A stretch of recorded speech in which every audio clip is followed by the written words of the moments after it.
Everyone agrees that there's a clash of truth and falsity in our minds. The idea that there is some kind of dark and light side struggling for power within us is present within nearly all spiritual traditions, from Christianity to Hinduism to Star Wars. Even a strictly physical worldview identifies certain people being under the sway of delusion and emotional disturbance and others that aren't. Even the people who argue, it's all fine, everything that comes into your mind is fine, are pushing back against the thoughts that come into our minds that are saying that the other thoughts aren't okay. This discussion turns especially potent when we're talking about the darkness inside people's minds that causes so much harm to the human race. Depression, despair, violent tendencies, bad judgment can lead to all kinds of pain. But why? Why is there such persistent, crafty negativity in our mental space? And how can we get it out of there? Tonight we're going to discuss theories of cause. We're going to look at how the experiences of Swedenborg and others help illuminate this mental maze for them, and what it could mean for us, and explore some of the quickest ways out. Stay tuned.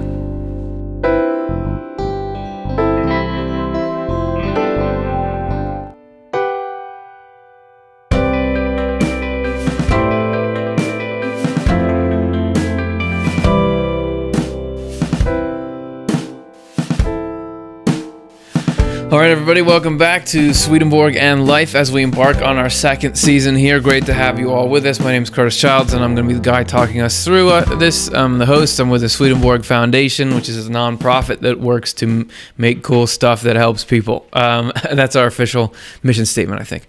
Also, if you guys want to be a part of this show today, we're going to be taking live questions. Just be writing them in as the show goes. You know the drill. At the end of it, we take them, we try to answer them. We do our best. We do the best we can. And hopefully it turns out well. So thanks. If you're joining us for your first time, thanks for coming. You're going to get weirded out by this episode. If anything is saying how to free your mind from hell, it's either like a scam or people are crazy. And the show is free, so you know we got to be a little closer to option 2 there. We're going to be talking about stuff like spirits. We're going to be talking about things like the sources of thoughts and feelings. But hey, mental negativity is a huge topic, and perhaps if we have to go on these journeys to find the actual legitimate source of it, it's worth taking that. So either way, I hope you enjoy the ride. Buckle up, and we're going to start with part 1, Freedom and the Mind.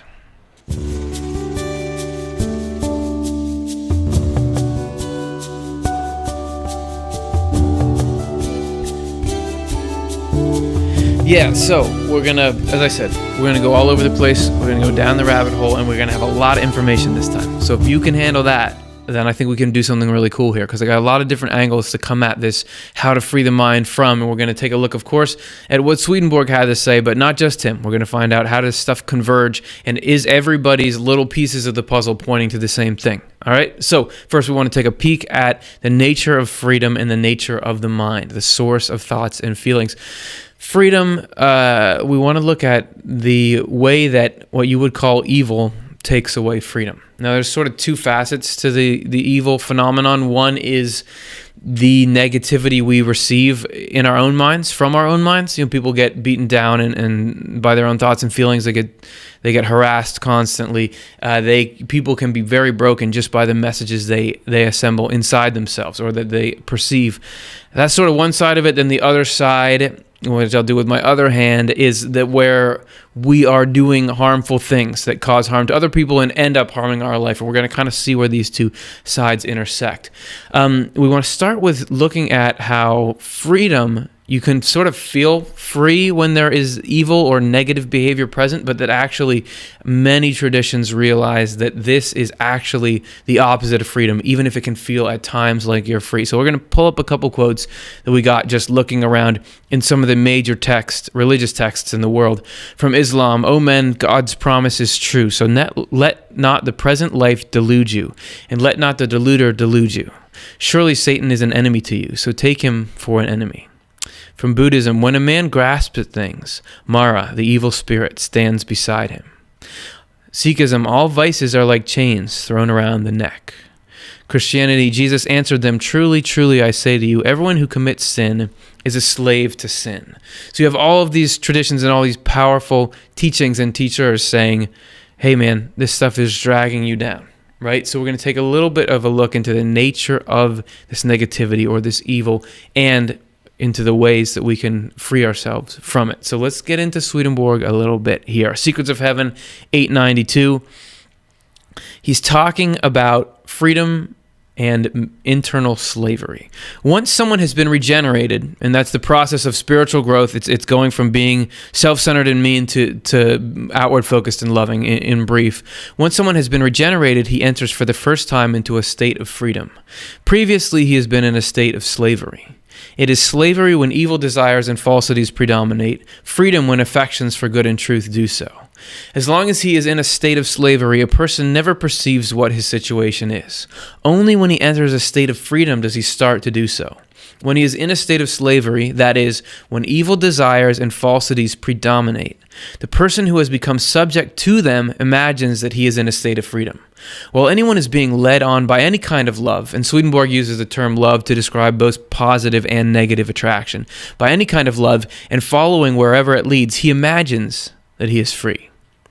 It is, however, the devilish spirits. Okay, weird alarm. We're talking about devilish spirits affecting our thoughts and feelings, and it's only going to go farther from here, so get ready.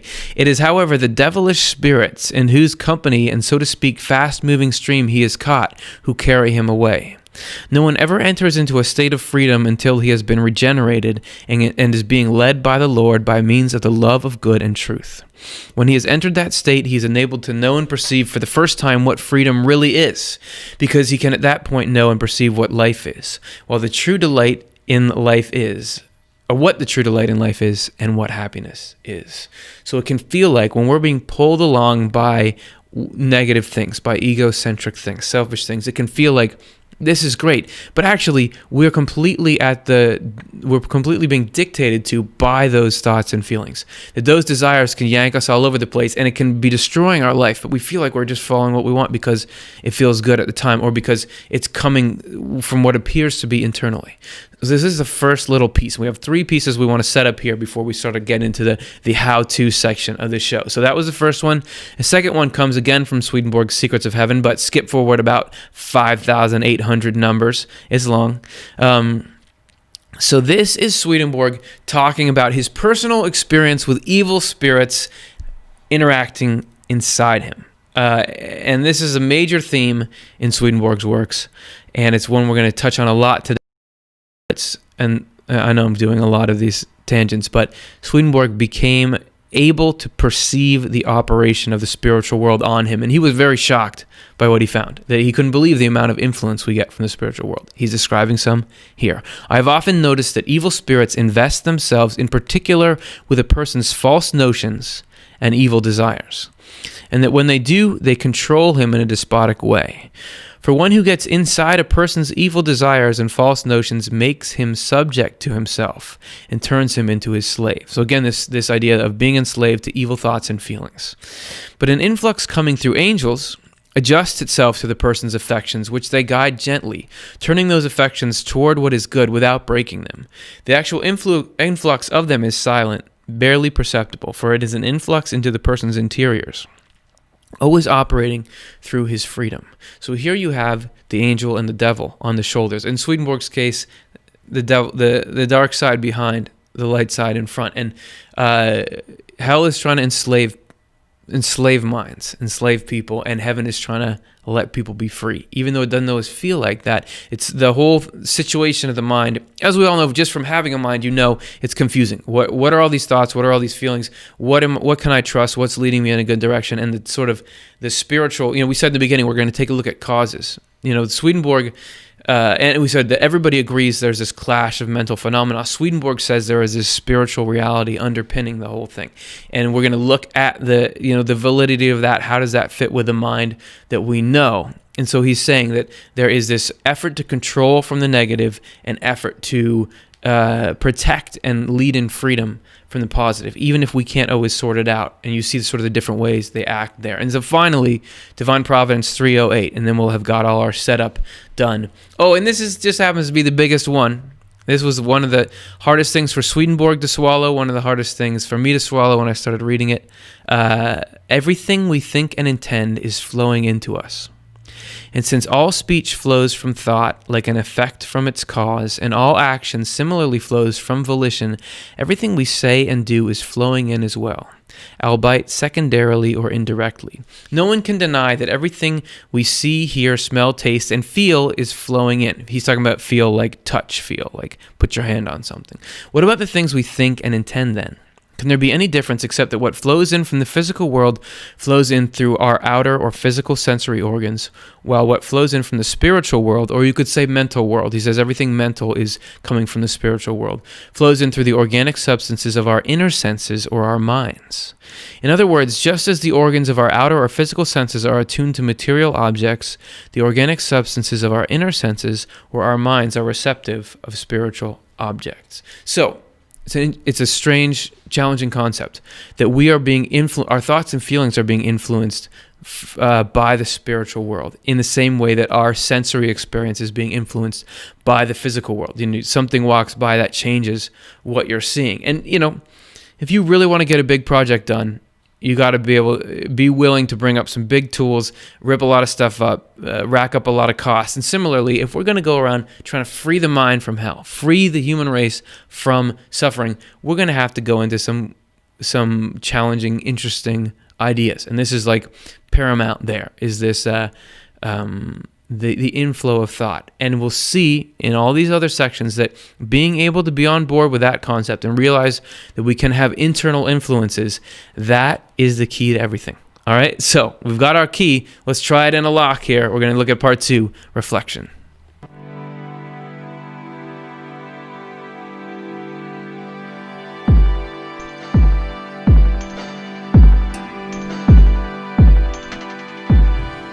All right. And so as Stuart was pointing out, who made that was refraction actually on that bubble there. But no, because you don't know if there's another flower on the other side of it. Anyway, I don't want to get any letters about it. The point is, we're going to look at the importance of reflection in the mental sense, of looking at your thoughts and feelings, because only with that kind of introspection can we start to build up the tools, and you'll see why it's an essential part. And so I'm going to have a couple of other characters besides myself in this episode, because if we're looking at the influence of dark side or negativity or hell on the mind, you want to get Swedenborg's take, and you want to get other people. If this is a real phenomenon that's affecting everyone, other people should be running into this as well. So the first person I want to introduce you to is William Stillman, who's an author. He has written books on a lot of different subjects. He had a book on autism and God connection, looking at those kind of mental disabilities and spirituality. So there's all kinds of cool stuff he's gotten into, and also he's done a lot of work with people who are under siege by what you would call negative forces or evil spirits, as Swedenborg would describe them. And something that he pointed out when I was talking to him about it, and hearing what he learned through his working with those people and his own experiences, there was something that he said was the most important thing to start, and I'm going to let him introduce that right now. The first thing that people need to understand about what Swedenborg calls evil spirits is, number one, they're very real, and they do exist. Yeah, so that's it. Number one, they're very real, and they do exist.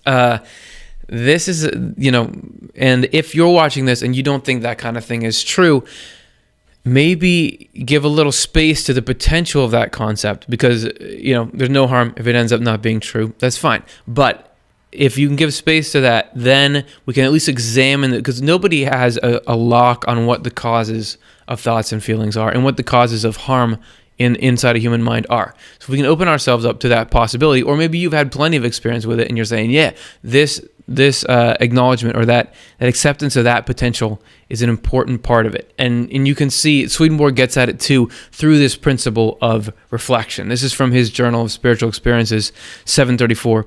Likewise, when we do not reflect on the things in our own mind, or our motivation, how we are thinking, what we are doing, what is motivating our actions, without reflection, we know nothing, except that we are, and nothing else, not what we are. On the other hand, if we reflect, then for the first time we are able to know ourselves. Otherwise, we can never learn, but remain in our illusions, and from them reflect upon others. So one thinks truths are falsities because one is judging from one's illusions. So I like that if if we don't think about what we're like, all we do is reflect on other people and what's wrong with them, right? So we got to be looking in the mind, right? And get to know your thoughts and your feelings and what patterns do they follow, what motivations are behind them. And we're going to give you some tools to help you do that here. We're going to take a look in Divine Providence, which is another of Swedenborg's books. And we were setting all this up. Stillman was saying you got to believe that it's real, where we were saying before that, everything flows in, because here Swedenborg is saying this is the key to freeing your mind from hell.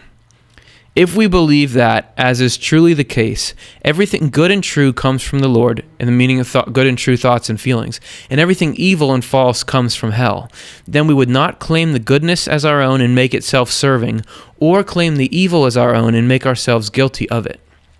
However, this contradicts the belief of people who have convinced themselves of the appearance that wisdom and prudence come from themselves and do not flow in according to the way their minds are structured, which is all of us to an extent. It all seems like, oh, it's all me. Everything I think of is me, even though we're sort of on this inexplicable treadmill. Like, how do we formulate thoughts? We don't know, but it just feels like you so much that but Swedenborg is saying, if you can flip that, the rewards are big. The payout is big. It seems as though it would be impossible to believe and think in accord with the truth that everything good and true comes from the Lord and everything evil and false from hell, when in fact to do so is truly human and angelic.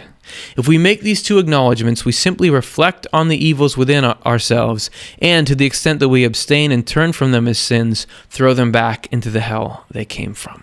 So you see this in other traditions. I know, like in various branches of Buddhism, it'll be like you'll be talking about mindfulness, or in meditation techniques, you'll say all the thoughts that come into your mind, just see them as clouds that are passing by, rather than grabbing them and identifying them. Just see, oh, that's a thought. It's not me. And Swedenborg is just taking this and labeling the sources of the thought factories, and saying that the good and the true is from heaven, the evil and the false is from hell. So the good news is we have a detachment from it already. And in acknowledging that, the Swedenborg was shown this very clearly, and we'll see it in some later quotes he has. He's like, nothing could be clearer to me than this, even though it was strange to him at first. But in acknowledging that fact, he was able to start to, as he said we could all do, deflect the negative and let the good in more, which is pretty worth it, right? So this is why we're putting this out today. Okay, so enough with me chatting. Let's get to another one of our guest speakers. This is Jerry, and a couple episodes ago, were talking about this same concept of hell, but in a different way, and it was called How to Deal with Evil Spirits, and we introduced you to Jerry. And he was a guy who was coming anonymously because he was working in the field of mental health with schizophrenics and people who are hearing voices, and he was asking them, what do your voices say? What do they want? And he would sort of record it down, and he found out this whole world of how these voices acted, and he found those voices act just like the evil spirits Swedenborg described. So back then he was anonymous because he didn't want to get in trouble in his job, but he retired in between that show and this show, so we can give you a little more information on him. His full name is Jerry Marzinsky, and he'll introduce himself further here. Yeah, first of all, I'd like to tell the audience that, now that I'm retired, I don't have to worry about, the ball and chain of being in trouble with psychiatry administration for speaking out on these things. Otherwise, I'd end up in their office going, what are you doing? What are you saying these crazy things for? Which, kind of really inhibited what I could say in the past. So I can freely speak about the world that psychotic patients are in, and it's a hell of sorts. And it has important implications for everybody. A little bit of my background, I spent 35 years on the front line of mental health, 7 years of those at one of the biggest state hospitals in the world, Central State in Georgia. I spent 14 years in the psych department of the state prison, 10 years working hospital crisis in the ERs and various treatment programs. And the whole time, I was studying what these voices were and how they operated. And I've been in trouble a bunch of times for asking patients questions about that because psychiatry wouldn't permit it. Right now I'm a licensed therapist, but if some of the stuff I'm about to tell you guys today gets back to the board, I don't know how long I'll be licensed. All right, so let's put his career at risk. All right, shall we? So that's a little introduction. And when I first met Jerry and interviewed him, one of the most fascinating things was his conclusions regarding how the experience of schizophrenic patients who are out on sort of the end of this spectrum, how that experience can tell us a lot about how things are going on in our own minds. So we're going to hear a little more from Jerry about that sort of cross application and the use that we can get out of what he's learned and what other people have learned there. So here, I'll let him continue. So it's important to know that schizophrenic patients experience these voices as intrusive thoughts. Similar to the intrusive thoughts that we have. I mean, they're still part of the human race, they're part of the normal curve, but they're out in the last 1% of the normal curve. They're the same kind of intrusive thoughts that we experience. But those thoughts, they don't come from you. Next time you have one of those, ask yourself, where did that come from? It's not yours, you're horrified by it. The question, where it becomes a little more hard to understand, is with negative thoughts that aren't quite so extreme, but they are negative, and they're suggesting that you do stuff that's going to get you in trouble, or they're suggesting that you keep running stuff through your head that makes you miserable. How do you tell the difference between what your thoughts are and these things that keep coming in and irritating you? Well, bottom line is intent.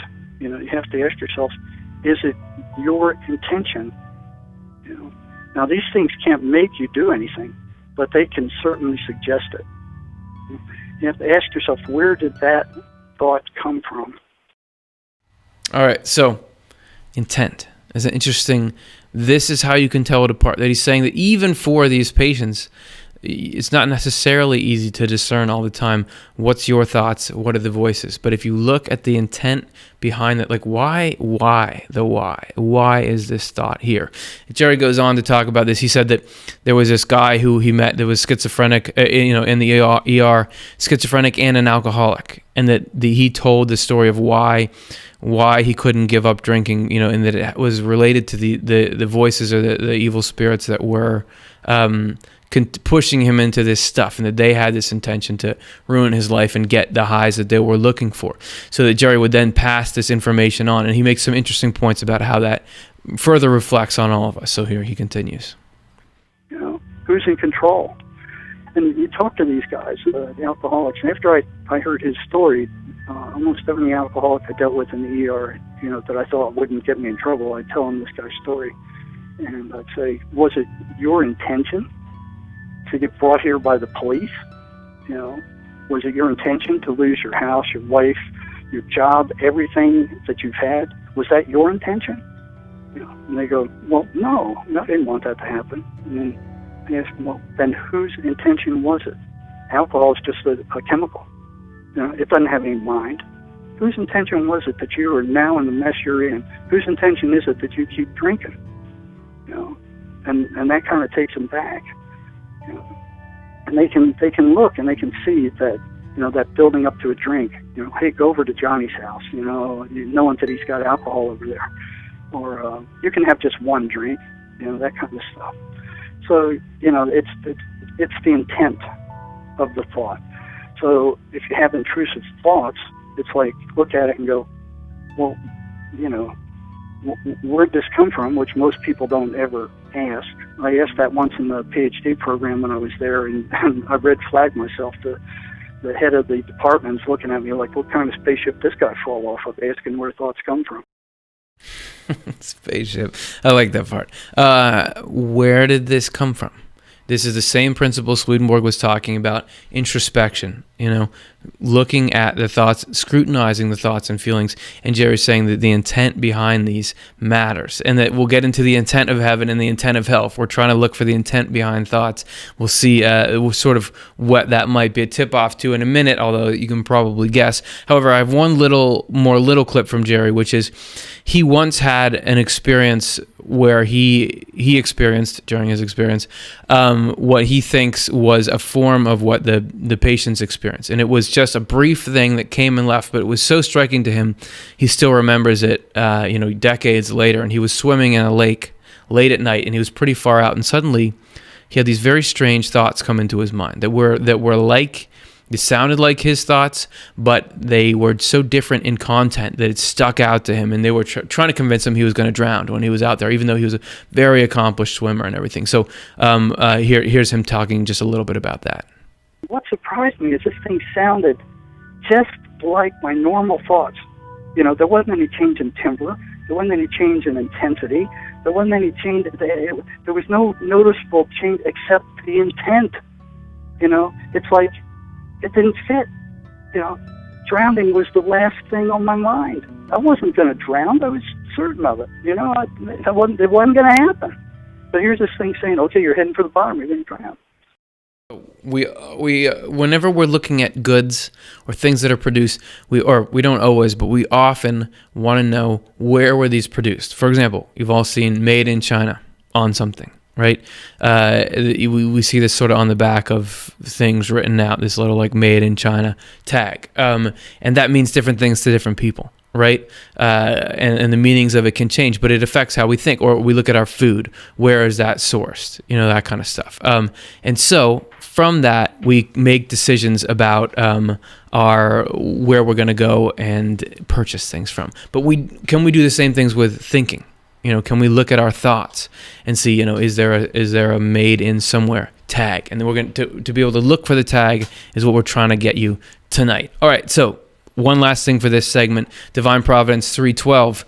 We're doing 6202. Oh, I forgot to do this one. Okay, that's why it's all messed up. There's two more. One of them is Secrets of Heaven 6202. And we're going to take the subject further with this as he starts. To take the subject further, it should be recognized that all evil flows in from hell, and all good from the Lord by way of heaven. So we said that before, we'll say it again. The reason, however, why evil becomes a person's own is that he believes and convinces himself that he thinks and practices it all by himself. In this way, he makes it his own. So we don't know any better. Everything that's coming in, we think, oh, that's me, and so we assimilate it. But if he believed what is really so, it would not be evil, but good from the Lord that became his own. Again, he's pointing out that for some reason, just knowing about sources changes the whole equation and the whole outcome. For if he believed what is really so, he would think the instant evil flowed in, that it came from the evil spirits present with him. And since that was what he thought, the angels could ward off evil and repel it. For influx from angels takes place into what a person knows and believes, not what he does not know or believe.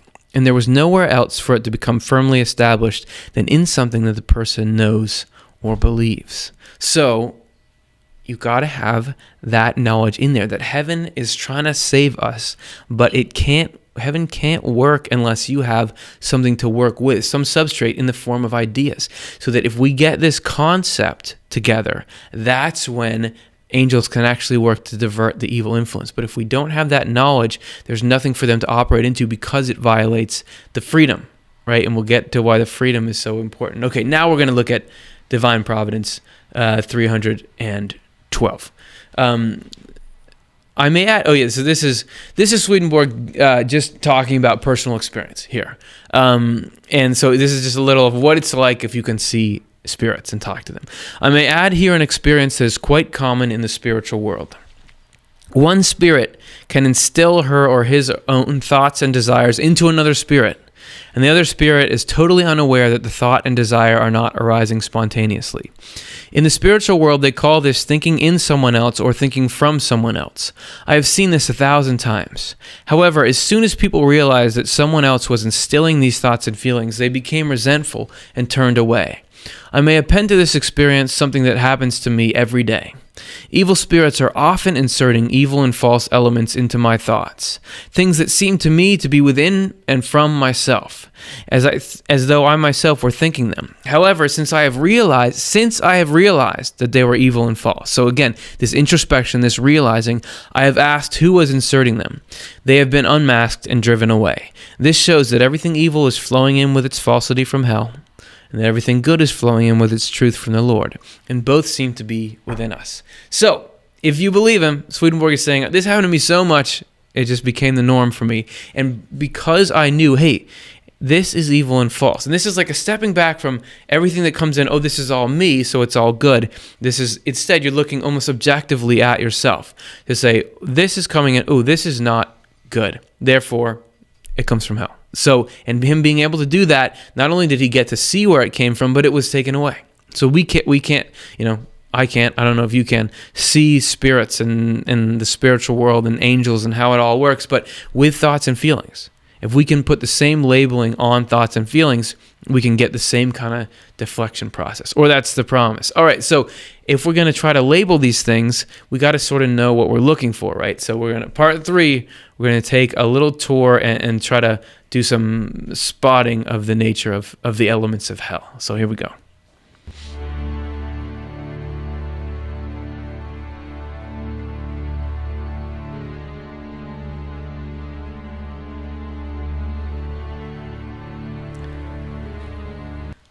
This segment, we're going to be looking at, we're calling it Hell Safari, because we're going to look at sort of the nature of hell and the nature of the kinds of thoughts and feelings that would come from hell, because if we're going to do this labeling process, we're going to have to try to do it with an informed perspective. So let's start at the beginning. We have the overall aims of heaven and hell. You said intent, like Jerry said. Okay, what's the intent of heaven? The intent of heaven is to make you profoundly happy forever.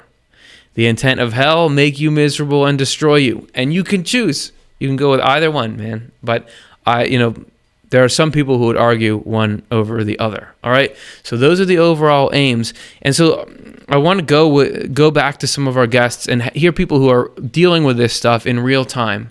What is it like and what have you gotten? So this is William Stillman again, and he's talking from his experience working with people who have been under siege by negativity, and also his own experiences. So this is what I just asked him, what is hell like? Or whatever you want to call it. What's it like? And this is what he had to say. They are masters of deception, and they are very clever manipulators. They're also very insidious in that they operate in a manner that's subliminal, meaning they will attack our subconscious. They'll do that a couple different ways. They will create sleep disturbances, so they will deplete us of mental, emotional, spiritual, and physical energy by creating nightmares or night terrors for us. For the person who is already struggling with their mental, emotional well-being, they will create this mental loop that is repetitive over and over again, that says things like, I'm the only one who really understands you, or I'm the only one that you can trust, I'm your only friend. So they try to engage us in masquerading as something they're not, as masquerading as a comrade or a confidant. Sometimes they'll try to masquerade as a child to elicit our sympathy or our empathy, to align with them. In case you don't think that they really do, well, hopefully you believe Swedenborg or one of the two, because there's the exact same phenomena described in Swedenborg's Secrets or Spiritual Experiences 1283. And I'm trying to look for points of confluence here. So, because if it's the truth, people should be seeing the same thing from different angles and time periods. Because this is Swedenborg talking, we're dropping into the middle of a story where he's interacting with some kind of evil spirit or devil. Because this devil showed himself outwardly as innocent, he revealed his true self to me in a vision of a little child, with a not unhandsome face, carrying some kind of container in his hand. But in his right hand, he held a dagger. Because of that, I was enabled to know at once that his intention was to kill with the poison he carried in the container. And of course, under a guise of innocence.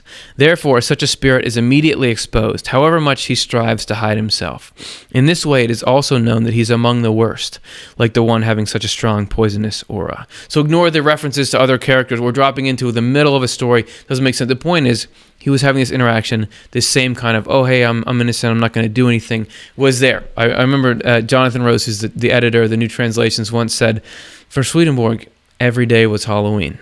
Like Swedenborg had these experiences. That's from his journal of spiritual experiences. He had this incredible stuff happening all the time, and a lot of it was really spooky, just like that. Okay, so just wanted to point that out because it's just what William Stillman was mentioning. So we're going to go back to to William's description of hell. Here it is.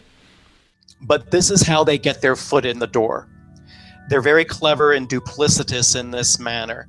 Once they get their foot in the door, Then they scope out our Achilles heel. They'll target our most vulnerable weakness, and they'll begin to prey upon that.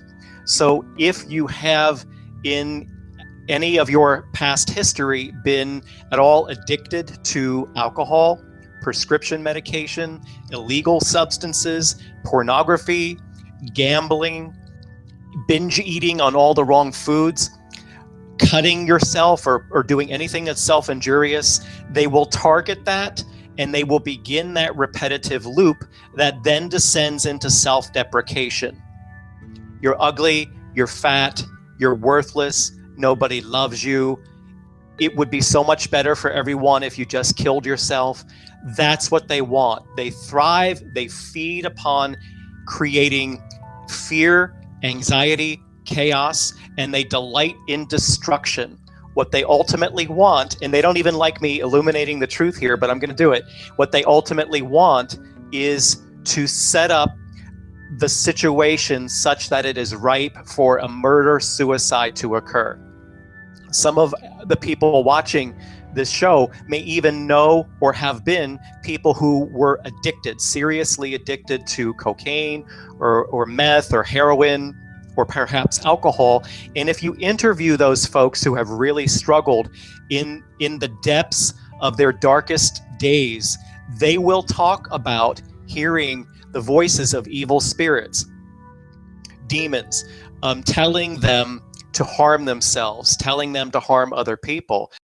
So even for those of us who haven't experienced something as extreme as life overtaking addiction or the draw to commit suicide or something like that, we still experience similar patterns, don't we? I mean, this negative looping, you're no good, getting these messages from our mind, and it doesn't make any sense. Why is that stuff in there? So these are people that say, hey, I've seen a little bit farther back the supply chain, and this is coming with intent. This stuff is working on people with goals. That was one of the things that Jerry said, the other guy we showed you, that he first found about these voices is that they're goal-oriented, like they're trying to do stuff. So I'm going to give a little talk here about 2 points Swedenborg says about evil and how it operates. First of all, he says that hell is run by a love of dominion. That's an old translation of it. Basically, it's controlling people, making them do what you want them to do, and cutting off everything positive for them. So what I see this as, applying to the rest of us, is you're trying to label thoughts. You're trying to find out where's the hell tag on thoughts.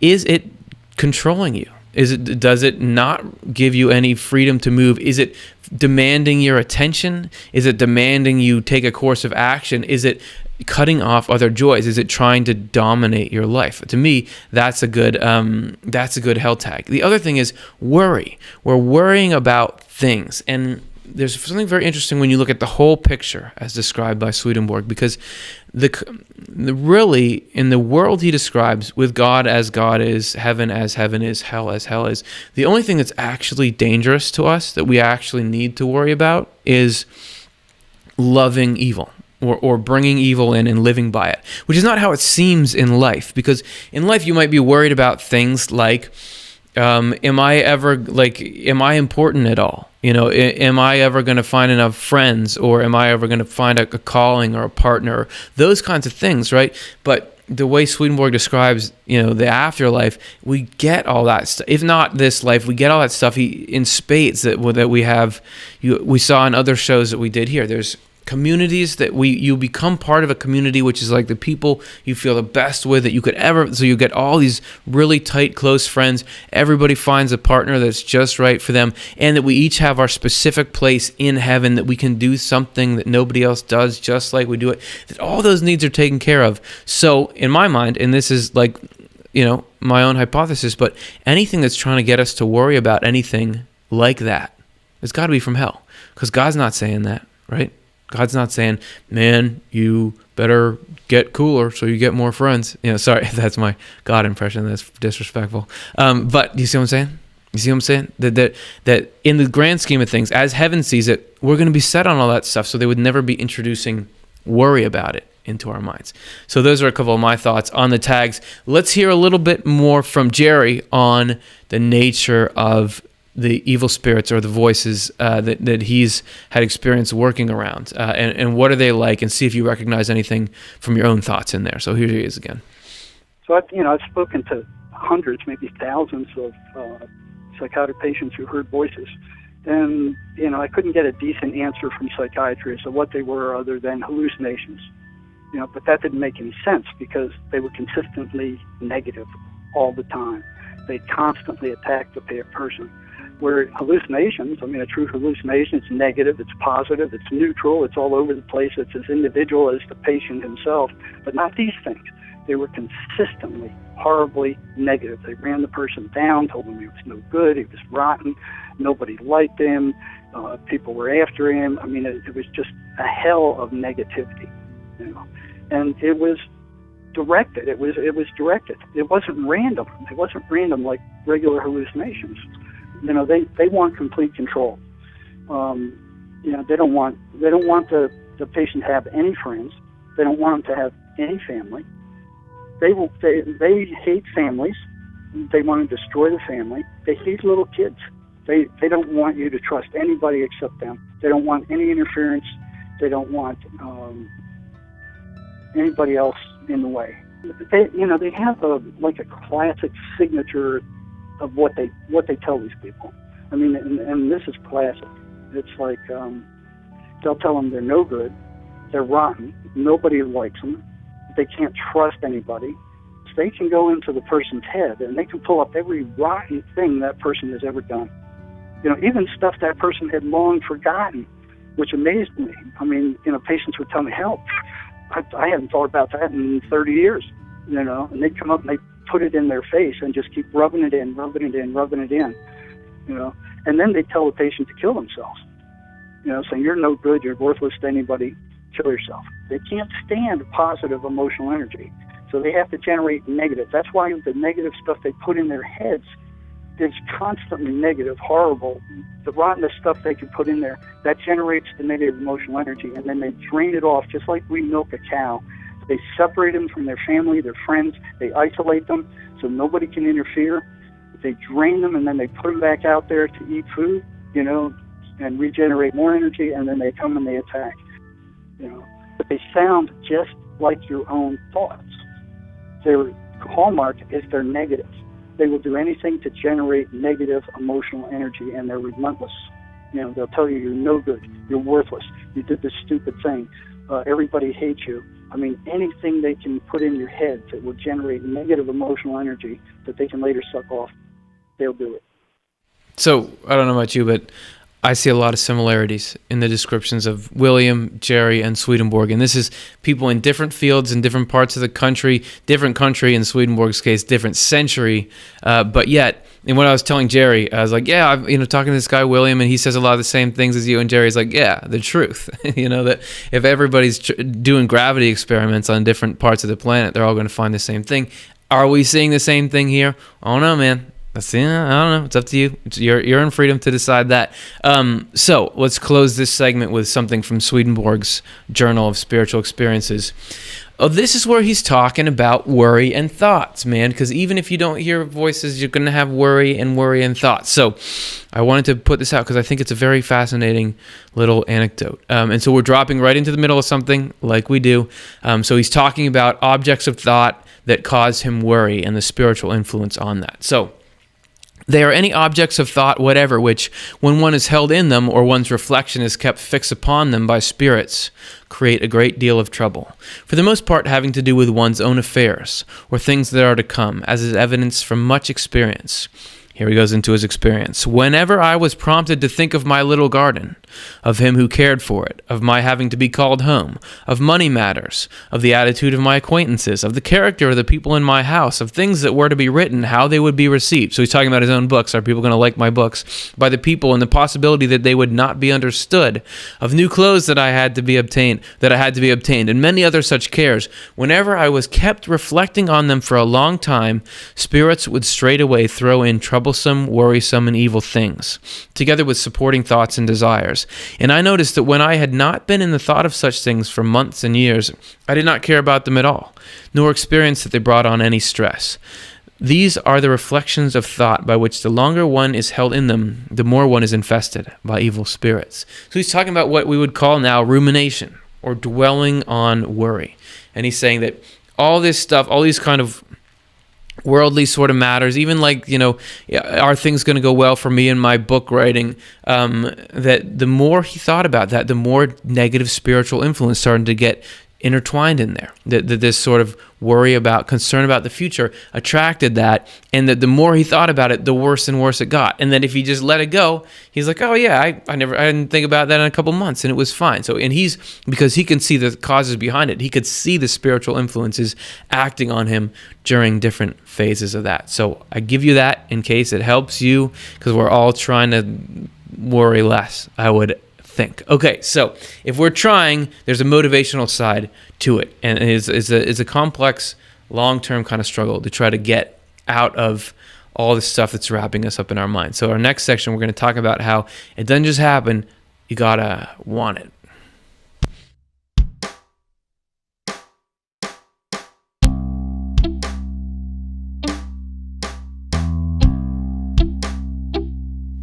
So we begin this segment here with a pretty well-known, most of you have probably heard of it, the story of the two wolves, which is a Native American legend. And so here, if you haven't heard it, here it is.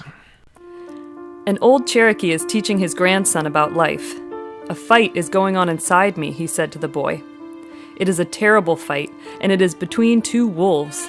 One is evil. He is anger, envy, sorrow, regret, greed, arrogance, self-pity, guilt, resentment, inferiority, lies, false pride, superiority, and ego." He continued, "The other is good.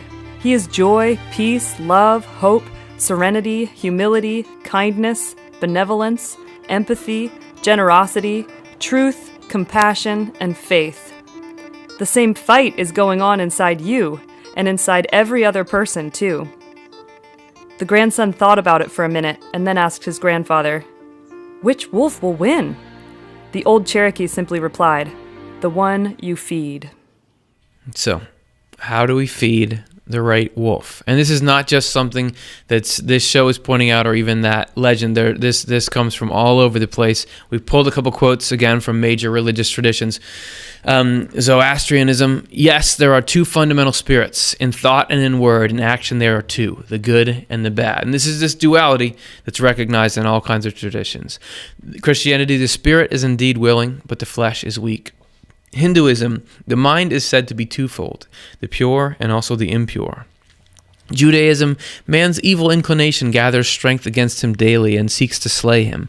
And were not the Holy One, blessed be he, to help him, he could not prevail against it. And then from Buddhism, beware, your clinging to ego is greater than yourself. Pay heed, your emotions are stronger than yourself. Your vicious will is far wickeder than yourself. So it's vigilance. It's that, it's not just like, it's going to happen. This is you're feeding one of them, one of the two wolves, no matter what. So the more, and it doesn't, as we were saying before, without the reflection, you don't know which one you're feeding, and without the reflection, you don't see that feeding the negative wolf is actually causing problems in your life. It can see, because as we were seeing with some of the guests that we had, the evil side tries to say, "Hey man, you're glad I'm here. I'm giving you happiness. I'm giving you freedom. You want me around," when really it's the opposite. It's like a company that's creating scarcity, or it's like an advertisement that says, "Hey, you should look like this. Now we'll give you a product that makes you look like this." You would be better off if they never showed up in the first place, right?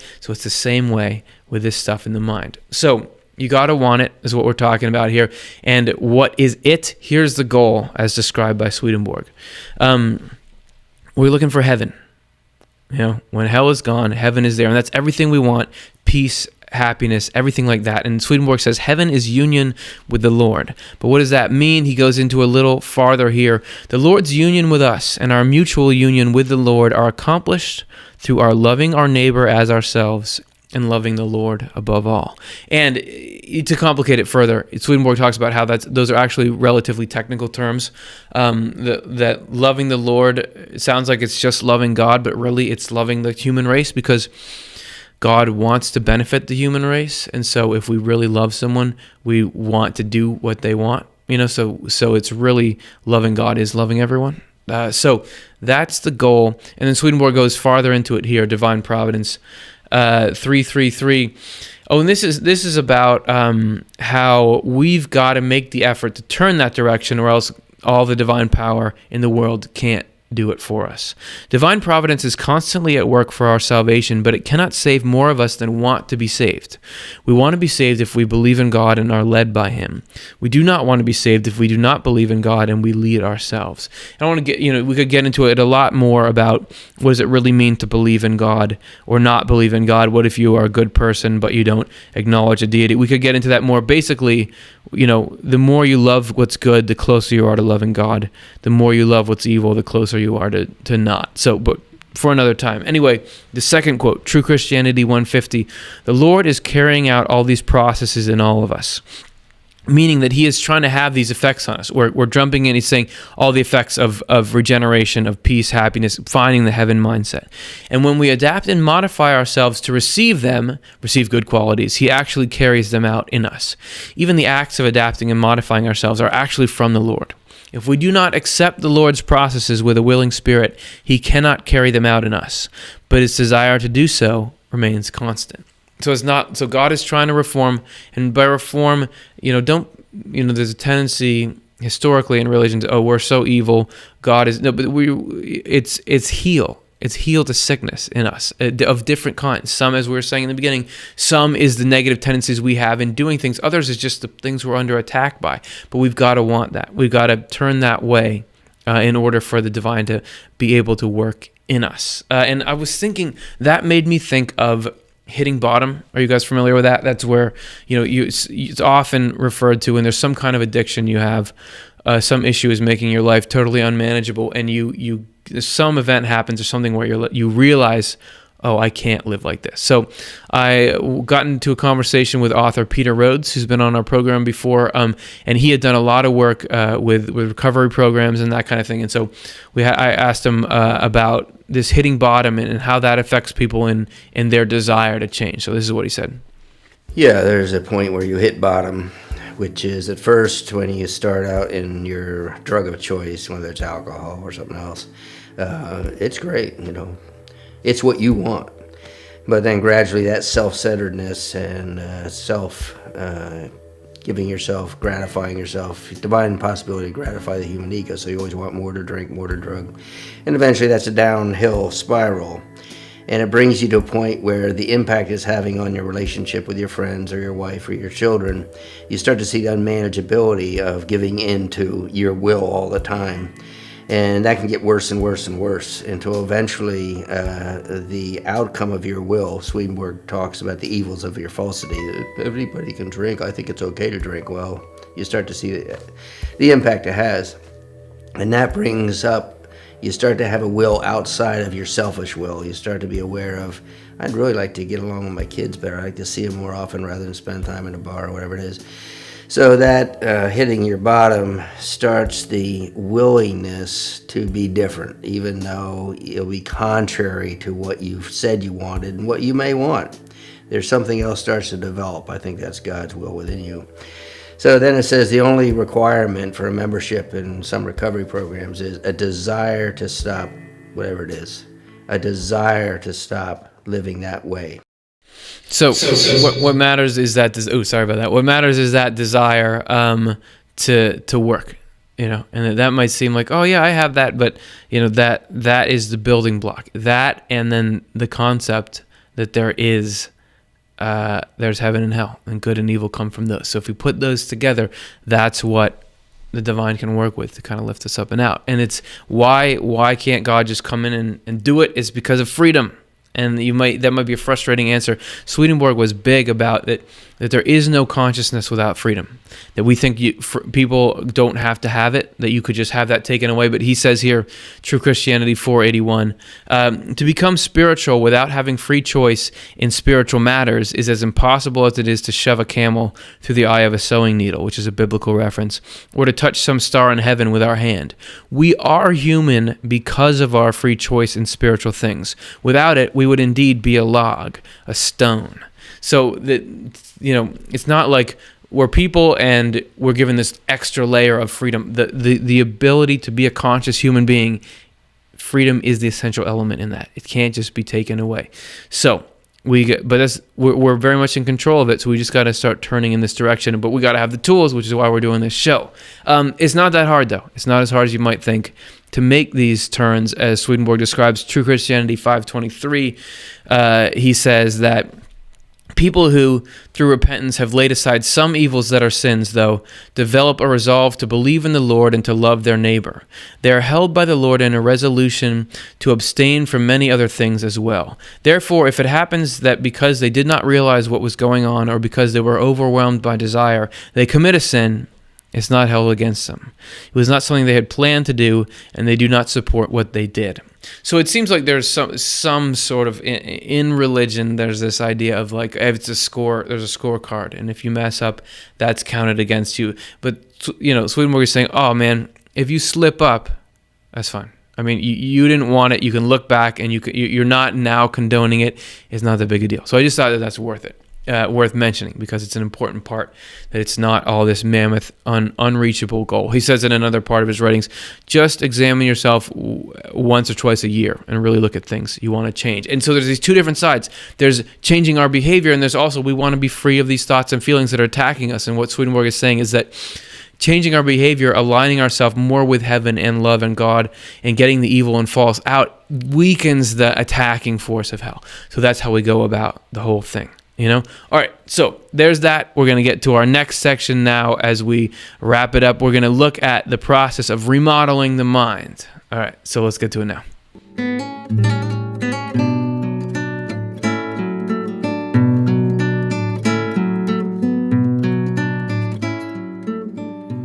So the house is a very common symbol of the human mind. I mean, Swedenborg says the house is a correspondence of the mind, meaning a symbol or a representation. But also in dream psychology, a house is a symbol of the mind. It pops up in art in various places. So going with that, we're going to give you some remodeling tips for the mind, if you're still willing to watch after something that corny. All right, so the first tip, sweep the path.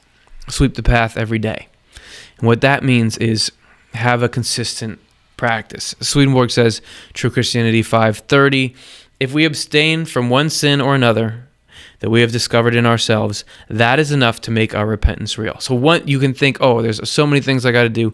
One thing makes a difference. When we reach this point, we are on the pathway to heaven, because we then begin to turn from an earthly person into a spiritual person and be born anew with the help of the Lord. So that is one thing, just to be doing something. Again, making some kind of effort, and whether it's I'm going to take this idea that there is heaven and hell and thoughts come from there, and I'm really going to try to, when I see something negative coming up in me, I'm going to push it away. When I see something positive, I'm going to say, all right, thanks God for that. That can be your little thing that you do. All right, so, and I wanted to get more input from people who have been around like I was saying, the dark side and what is effective against it. So I asked William Stillman, I said, what kind of stuff would you do to protect yourself and lead a life that sort of reinforces your spiritual immune system? And this is what he said. Two things that we can be doing to combat evil spirits.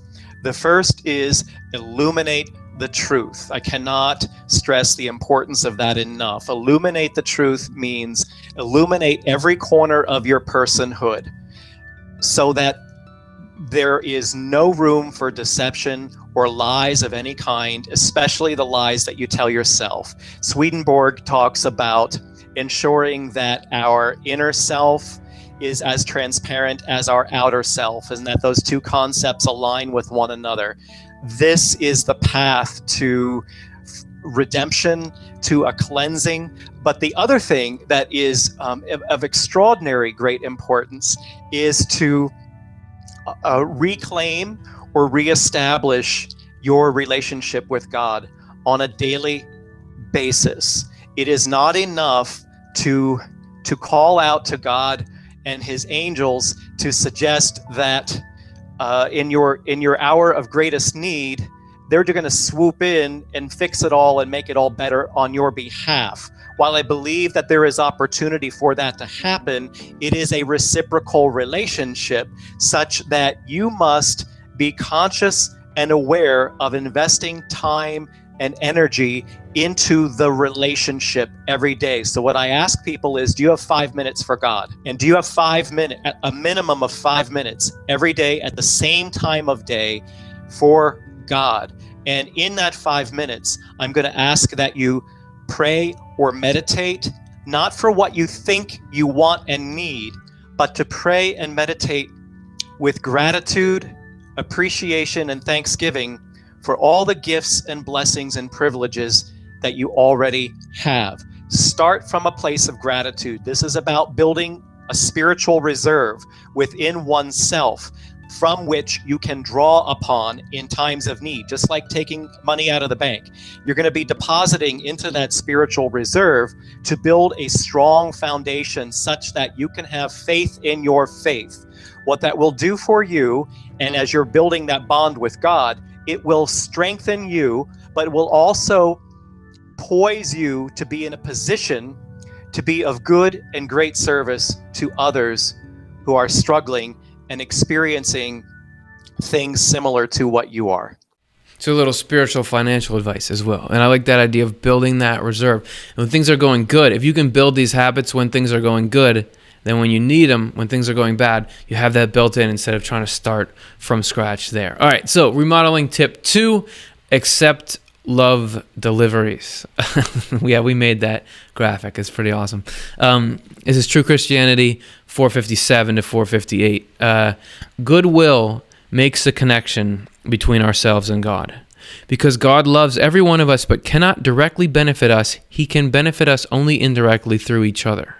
For this reason, he inspires us with his love. If we receive this love, we become connected to God and we love our neighbor out of love for God. God's love for people flows into us. When we receive that love and cooperate with it, it becomes love for our neighbor. And wherever love of God and love of goodness is present, hell can't stand that atmosphere. So if you want to make yourself really toxic to the dark side, you got to do the light side stuff. Right, if I can keep using the Force analogy, that the more and it's not rocket science. It's doing nice things for other people that lets you be a conduit for God. And the more you're that, the less that evil spirits even want to creep up on you. Swedenborg talked about that. Once evil spirits knew that with him they couldn't get anywhere, they wouldn't even try it because they don't want to get into anything that they can't win. Right? They don't like to play if there's an actual risk in it. All right, so of course, if we're giving you real estate advice, spiritual real estate advice, the third one is location. These houses, it almost doesn't matter what kind of houses they are because they're in such a cool spot, right? And we can't, if you're remodeling a house, you can't relocate a physical house without a lot of difficulty. But spiritually, you can actually relocate all the time. In Swedenborg, this is a clip we're going to play of Jonathan Rose reading Swedenborg. A quote from Swedenborg about location in the spiritual world. And it's a fascinating concept about how we can actually be changing our spiritual neighborhood based on the kind of things we choose. So here it is. Every human being, from infancy to old age, is relocating and changing places in the spiritual world. In early childhood, we're kept in the eastern region there, on its north side. In later childhood and youth, as we acquire a foundation in our religion, we move in a series of stages away from the north and toward the south. In early adulthood, when we begin to think with our own minds, we are brought farther south. Later on, when we become independent and able to judge for ourselves and are growing in matters that inwardly relate to God and love for our neighbor, we move into the southern region, on its east side. But if we have a fondness for evil and indulge in it, we move toward the west. Our body is not kept in that interspace or central area, but our spirit is. As its condition changes by moving either toward what is good or toward what is evil, our spirit is moved to different places or locations in this or that region and comes into contact with the people who live there. It's important to know, however, that the Lord does not transfer us here or there. We relocate ourselves in various ways. If we choose what is good, then we together with the Lord relocate, or rather, the Lord together with us relocates our spirit farther east. If, however, we choose what is evil, then we together with the devil relocate, or rather the devil together with us relocates our spirit farther west. And please note that when I say heaven, I mean the Lord, because the Lord is everything to all of heaven. And when I say the devil, I mean hell, because all the people there are devils. All right. So, and to further illustrate that, we have a quote from Divine Providence 296, where he says, "We need to realize that all of us in spirit are in some community in the spiritual world, in a hellish one if we are evil, or being evil at the time, and a heavenly one if we are good. Sometimes we are even visible there when we are deep in meditation," which that's a whole other that if you get deep enough, people in your spiritual community can see you. He talks about that you just you're not really, you're like halfway there. Anyway, it's interesting. We'll get into it another time.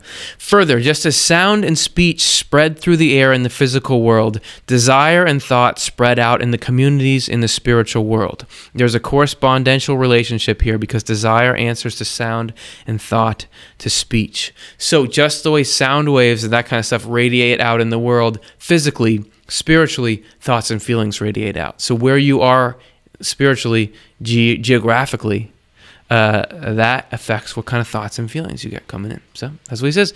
Last remodeling tip: get a rain barrel. If all this rain's coming down but you can't harvest any of it, you can't keep it, it just runs out. And in Secrets of Heaven 62:13, he says, "So hell through its spirits is constantly injecting evil and falsity and corrupting and obliterating truth and goodness, while the Lord through angels is constantly turning those efforts aside, negating them, softening them, and moderating them. Many years of almost continuous experience have made me so comfortable with this idea that I cannot even consider doubting it. However, if angels are to turn aside hell's influence, we must possess truth in our faith united to good in our life for angels to flow into. They need this as a plane on which to act. If we do not possess these attributes, hell carries us off, and the Lord through angels then governs us by external means called outward restraints. These grow out of a self-interested shrewdness that aims to keep us superficially looking as if we loved our neighbor and our country. Our real motivation, though, is high position, wealth, and consequent reputation, or a fear of legal penalties, including death. These are the outer restraints through which we are governed when we have no inner restraints, which are the restraints of conscience." So basically, if you're willing to accept input, they can work internally. Otherwise, you're just kind of kept in check by your own fear of your reputation. So if you can create that space that they can flow into, then the leading is a lot better and you can make a lot more progress. And we're going to finish this segment and finish the show with a specific way that you can help yourself out. And this is through praying. That speech with God can be effective. It was interesting, though, because in talking to some people who have been involved in this, it seems you can't just do anything. You've got to be specific about it for it to work. And Jerry was the first person I heard this from, that in dealing with the schizophrenic voices, patients would tell him only certain prayers were effective. So this is what he had to say. The prayers have to be directed specifically at the voices. One day a patient told me, "Hey, I was praying, and the voices got very upset. They didn't like that." And I'm like, "Well, that's interesting." He said if I prayed specifically to get rid of them, they would get very agitated, and if I kept it up, they would desist for a while. And I'm like, "Oh, well, that's something besides the medicines that had an impact on them." And when I heard that from Jerry, that got me thinking about in a DVD that or a CD that I'd been hearing that Peter Rhodes did. He talked about in asking God to take away problems through this 12-step program that you had to ask about specific thoughts and feelings. So I asked Peter, what was that about? And he gave me this on why specificity helps. Well, I guess one analogy I say is if you take your car to a dealer, you can say, give it oil and lube and a general thing, and that's nice.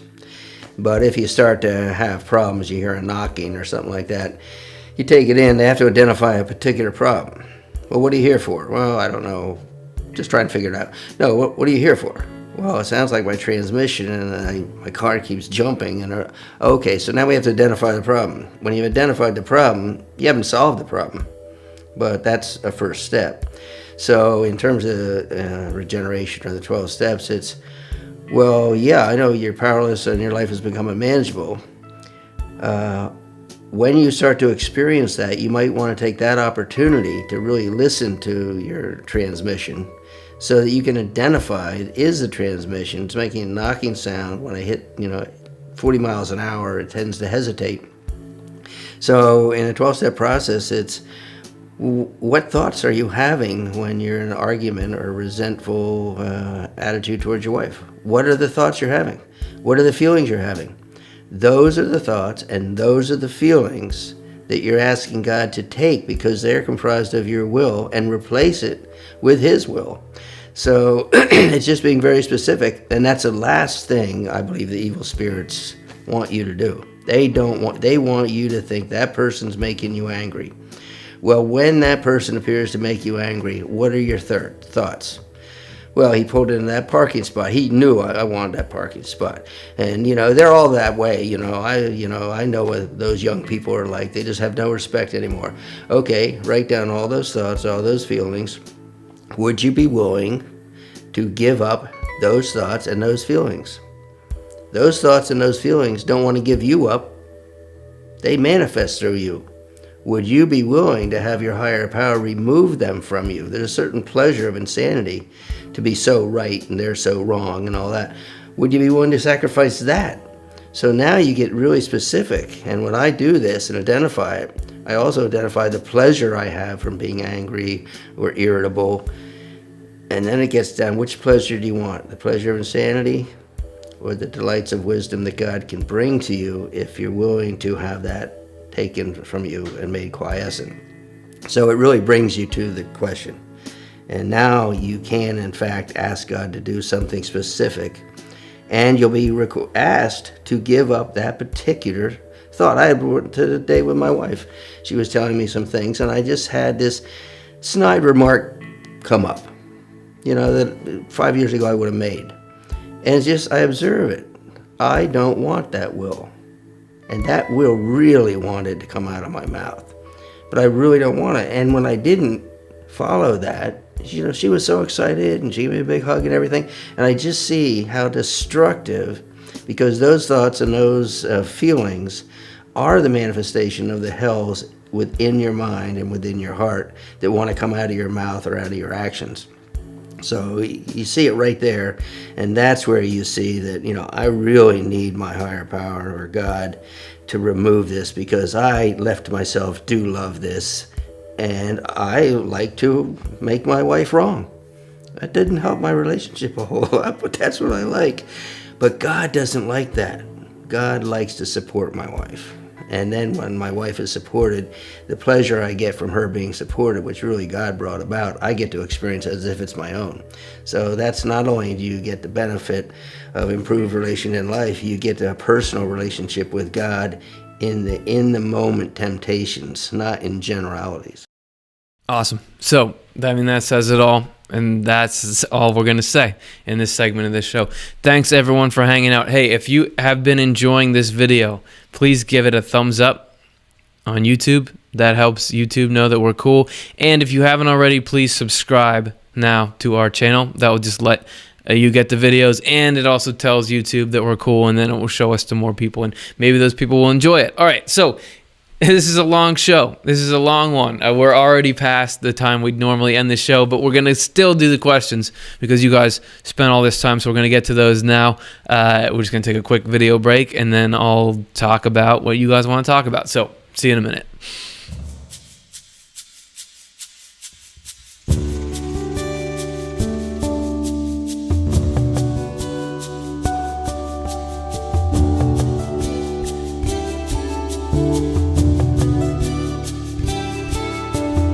All right, we're here. It's time for the question and answer period, as it always is. Thanks for hanging out. Thanks for going the distance with us. Let's see what's on your minds. We got questions coming in. Okay, this one is from YouTube. Gudrun, the worrying over money is indeed a hell state. Always having to fear that you can't provide properly for your child. Does Swedenborg mention anything about the hell states that we create in each other? How we protect ourselves against those? Okay, awesome. And I see a couple of topics we could comment on there. Worry is tough to stop, especially when there seems to be a really good reason. If you're worried that you can't provide properly for your child, I mean, that's not something you can just brush off because there's somebody depending on you. And even Swedenborg says it's not against order to try to go provide for people you care about and love. Where you can kind of see a dividing point is excessive worry isn't helping anyone. It's not helping you go out. It's not helping you go out and do things. It's not helping your kid to see you worried all the time. So there's some kind of dividing line there where you can say, okay, real constructive stuff leads to action. If you're already doing everything you can do, then maybe this worry is a hell type thing.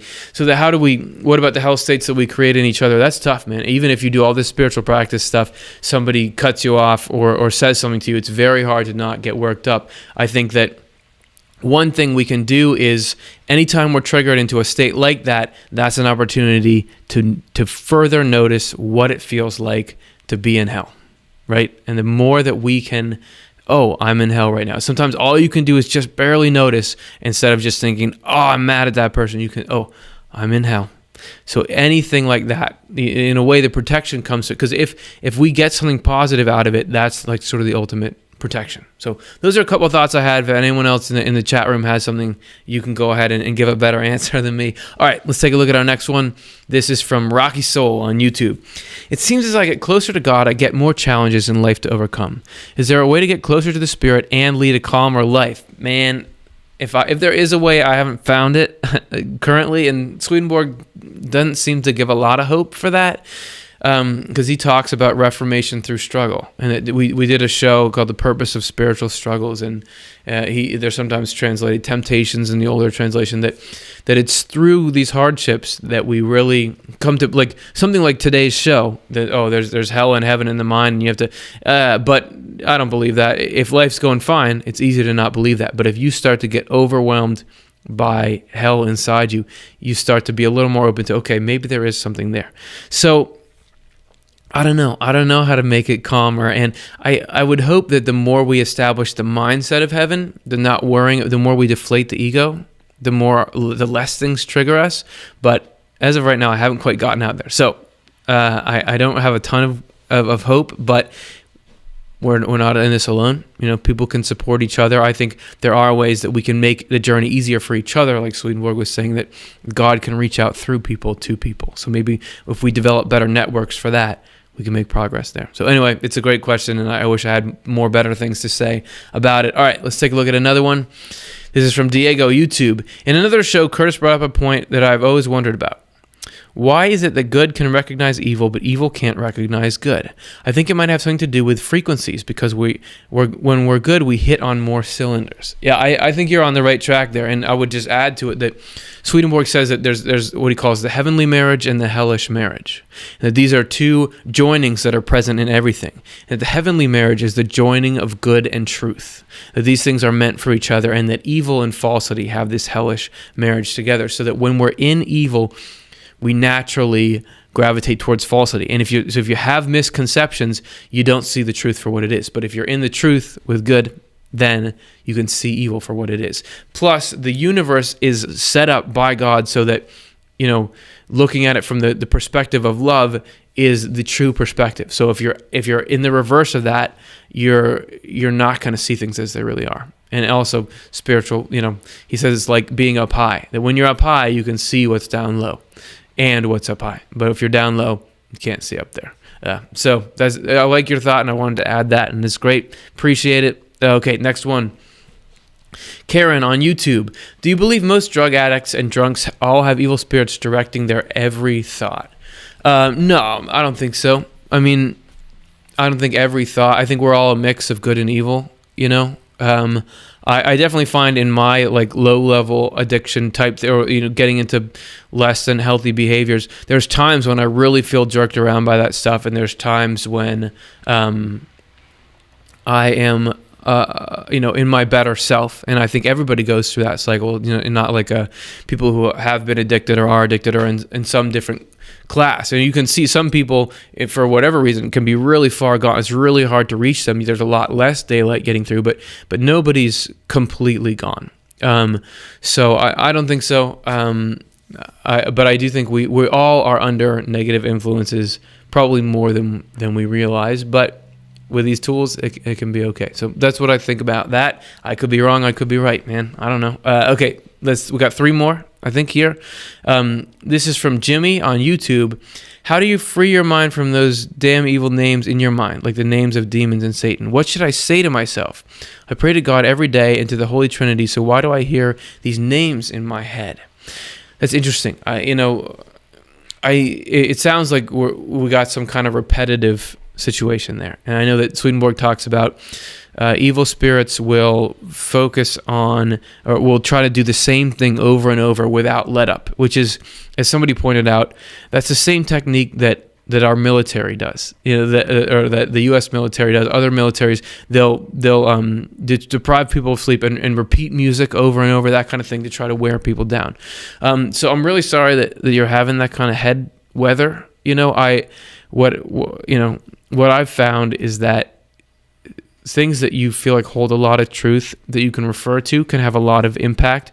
For in the Swedenborgian Christian tradition, things like quotes from the Bible that you take to mean something really powerful, that can have an effect. We actually did, if you search on our channel for how to stop unwanted thoughts, I believe is the title of it. We did a little short video on that. That's the best thing that I've found. I know Jerry Marzinsky, who said in the other episode that you can repeat, even if you're repeating the 23rd Psalm over and over and over again, or something else that means that to you, that can be better than hearing that. If anybody in the chat room has anything more than that, those are the first couple things. But those are a few things. I find that if you're engaging specifically with your negative thoughts and feelings, it will be overwhelming. If you're repeating these truthful things, then that seems to have potency. And that, as we were saying at the end of the show, praying with your prayers, specificity, like, please take away these names in my head. That might somehow tip the freedom thing. Obviously, I don't have the one answer for how to get rid of that, but I appreciate you sharing, and I hope that you come into good techniques soon. All right, so let's get to another one. Theoraptus, YouTube. I always felt that life was a test and the objective was to get the best possible score on the scorecard. But what happens if I keep backsliding? Am I doomed? Yeah, so I don't think so. I mean, Swedenborg just talks about, we were seeing in those quotes, a couple of quotes that we had here, a little bit of effort, that you're trying at least one thing. That I don't think it's a cumulative thing. Have you shown the willingness to want to try to be good? Do you want to try? It's not like, we're talking about here, up against hell. It could be too much, but if you're just making an effort, that's it. I don't think it's like the only way to get to, and we talked, what was it, last episode or 2 episodes ago, how you end up in heaven or hell. Hell is only if you're refusing to try to be good. Some people are up against more than they can handle here. It's not like we can go out and do harmful things to everyone and think, oh, I'll be fine. But if we're trying, what we want when we're in our calm level states, what we're trying to do when we're not being overwhelmed by something, I think that's what really matters. So those are my thoughts. Okay, we have more. People have been asking more new questions, so I'm going to keep going with a few more. This is Drive By Poet on YouTube. I don't think I understand how outside influences from heaven and hell make you think and do stuff, but you still have freedom and volition. Can you summarize that again? Yeah, it's a complicated concept, because you think, if these influences are coming in, then what are we? And what I think that the primary thing, obviously everybody's unique. You can tell it by interacting with people. Swedenborg also says no two people can ever be alike. So we're not just blank cups that can be filled with different kinds of water, but there is an element of things are flowing into us. And what Swedenborg will say is that a lot of it is, we do have this part in the middle of us that gets to choose what to accept or reject, or what to resist against, and what to grab onto. And even if sometimes that's being pushed around, it always kind of returns to equilibrium. So that's an important part. And it's the same thing with which kind of thoughts and what actions, which thoughts we let go into actions. We get the idea, do I want to go study this kind of thing? All right, I'm going to do it. The kind of receptacle we are defines an essence. And as far as we're not, you can sort of get into thinking like, oh, we're sort of nothing, but it's not how it is. And the Swedenborg says the more you go into heaven, the more you feel like you are your own person. Even though you know your life is coming from God, the more you feel like you are your own person. And he also says that in the ideal state, how things are supposed to be, we wouldn't be ruled intermediately by spirits. We'd be just have this direct flow of life from God. So this is kind of like a patch there. So it's a really good question that a lot of people have had. I don't know if that was a good summary, but I tried it. And if not, you can ask another question later and I'll try it again. Okay, great. Thanks. Let's do another one. This is Rocky Soul, YouTube. So part of our job as a spiritual person is to forgive people that have been led astray by an evil spirit. Man, I think so. I mean, that's hard to do. This principle of, if we really believe that evil was from hell and good was from heaven, we could be free of this. It would be the same in the way we feel about other people. That we could also say, and that's hard to do if somebody does something that bothers you. To say, hey, listen, they're complicit in some ways and they're a victim in another way. That's something that gets you towards. I mean, that's going towards the angelic mindset. Obviously, we don't enable harmful behavior, but you're not interested in judging the person because you know that, hey, man, they were suckered by hell into doing it on some level. So I think so, man. I like that, Rocky Soul. All right, one last one. This is really the last one again from Rocky Soul. So we have to love God and shun evil, and not be married to the outcome. All right, yeah, man. I think so. Outcomes are hard to control. It's more what Swedenborg describes more is the mindset. And yeah, that's basically, it comes in the order of push away what's bad, love what's good, and then believe in divine providence. So I think you said it well. I don't need to add a ton to it. All right, everyone, this is probably the longest episode of the show that we've ever had. So thank you so much for hanging with me for all this time. If you value marathon discussions about spirits influencing our thoughts like this and you want them to continue, please consider making a donation to the nonprofit Swedenborg Foundation. It's tax deductible. Open up the link in the description if you're watching live, or if you're watching in post, just click this box here, and that will take you to a place. Just $5 would make a big difference, because we have this grant that will match it 5-1. So it'll go a long way. It would really make it so we can keep doing this and hopefully provide something that is not too common out on the web. This kind of discussion, this kind of experience. Thanks very much to all of you guys. And if you want to join us next week, we'll be doing this at the same time. We're going to take a tour of some of the strangest places in the afterlife. So hopefully you want to get on board for that, and I'll see you next week. Thanks again.